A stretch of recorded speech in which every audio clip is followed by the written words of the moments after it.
Hello, this is mister Harish Kumar. Delta maths classes में आपका स्वागत है। A series of important questions for class 9th subject mathematics chapter number system. Video number 4। Video number 3 में exponent से related मैं कुछ important question आप लोग के लिए लेकर आया था, और वीडियो नंबर 4 में एक्सपोनेंट से रिलेटेड कुछ और क्वेश्चन है। आइए जानते हैं कि इम्पोर्टेंट क्वेश्चन क्या है और एग्जाम में किस प्रकार आपके लिए हेल्पफुल होगा।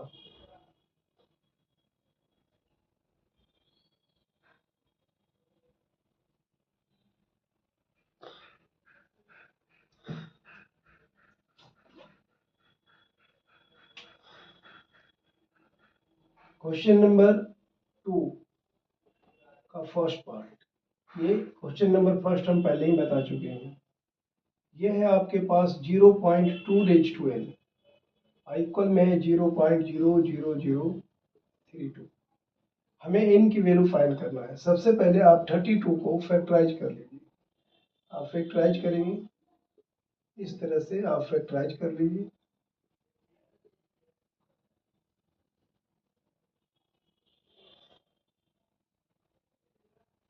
आपने देखा कि 2 कितना बार आया, 1 2 3 4 5 टाइम्स आए। इसका मतलब है डेसिमल के बाद डिजिट जब हमने काउंट किया 1 2 3 4 5 है।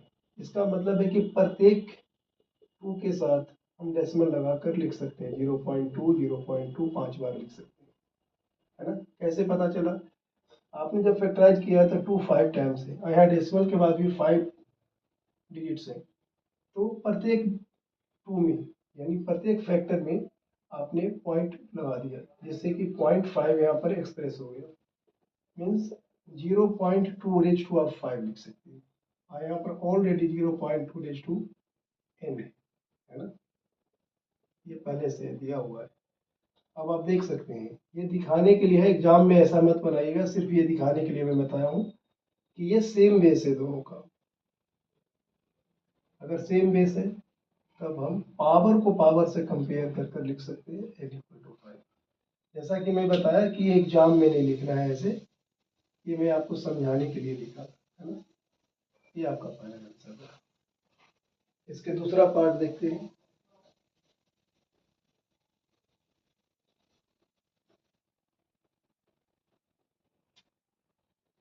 पी पार्ट में 81 की पावर 5/n इक्वल में है 243।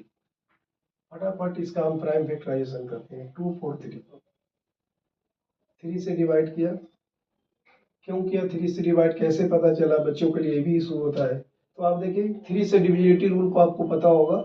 3 4 और 2 को ऐड करेंगे तो 9 आएगा, और 9 3 के टेबल में आता है। ध्यान से समझिएगा, इन तीनों डिजिट को आप जोड़ते हैं 2 4 और 3 को, आपको ये पता चलता है कि इन तीनों डिजिट को जोड़ने पर 9 आया सम, और 9 3 के मल्टीपल है, मतलब 3 से डिवाइड हो जाता है। तो ये पूरा नंबर 243 3 से डिवाइड होगा 81। फिर 3 से डिवाइड किया 27, फिर 3 से डिवाइड किया 9, फिर 3 से डिवाइड किया 3, and this will be continue till you get the value 1। Okay, next step में आपको क्या लिखना है? देखिए 2 4 3 के लिए तो आपको क्या लिखना है? 3 की पावर कितनी है? 1 2 3 4 5। 3 की पावर आप 5 लिखेंगे, राइट। बट यहाँ 81 है। 81 आप यहाँ से देखिए, 81 के लिए आपने कितने फैक्टर हो जाएगा 3 का? 3 कितने बार आएंगे मल्टीपल में? 1 2 3 4 टाइम्स। बट इसमें पहले से भी पावर है, तो ये दोनों पावर को मल्टीप्लाई में दिखाएंगे। अब देखिए दोनों का बेस सेम है ना। इसका बेस सेम है, तो हम पावर को पावर से कंपेयर कर देंगे, यानी 4 इंटू 5/n को कंपेयर करेंगे हम किस 5 से। 4 5 जा 20। अब हम क्या करेंगे, n के जगह पर 5 को शिफ्ट करेंगे, और 5 की जगह पर n को ऐसे शिफ्ट कर सकते हैं। इसको यहाँ पर लेकर आ गए, इसको यहाँ पर, और इससे इसको डिवाइड कर दीजिए। इस तरह से आपको n इक्वल टू वैल्यू मिल गया 4। बहुत सिंपल है, बेस बराबर करके पावर कंपेयर करके कर सकते हैं।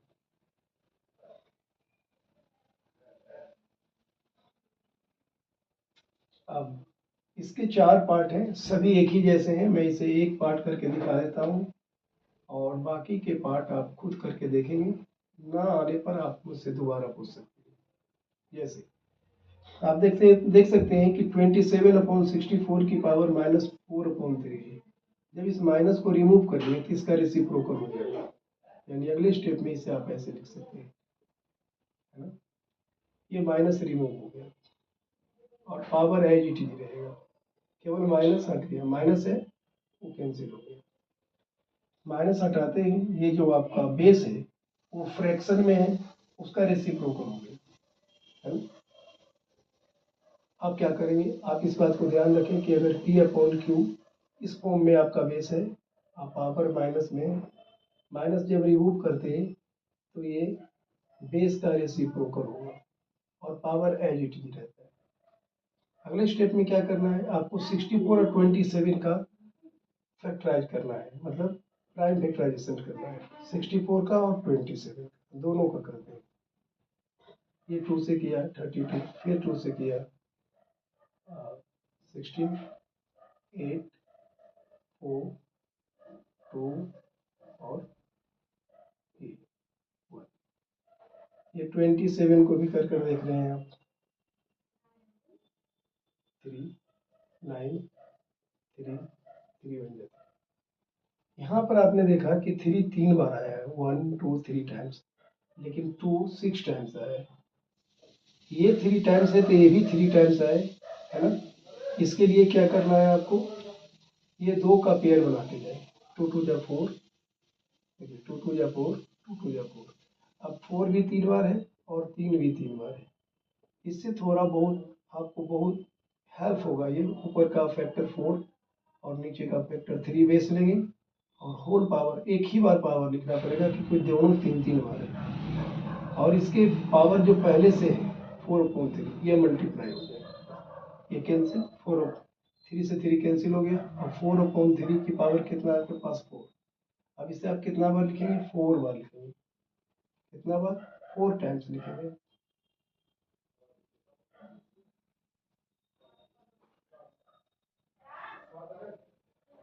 इन दोनों को मल्टीप्लाई करेंगे तो ये आ जाएगा आपका 256। इसको आप मल्टीप्लाई करके यहाँ पर लिख लेंगे, डायरेक्ट लिख देता हूँ मैं। इन सबको मल्टीप्लाई करके 256 और इन सबको मल्टीप्लाई करके 81 आएगा, आप लिख सकते हैं। तो इस टाइप से सभी क्वेश्चन को आप सॉल्व कर सकते हैं, बहुत आसानी से सॉल्व हो जाएगा। होप कि आपको समझ में आया होगा।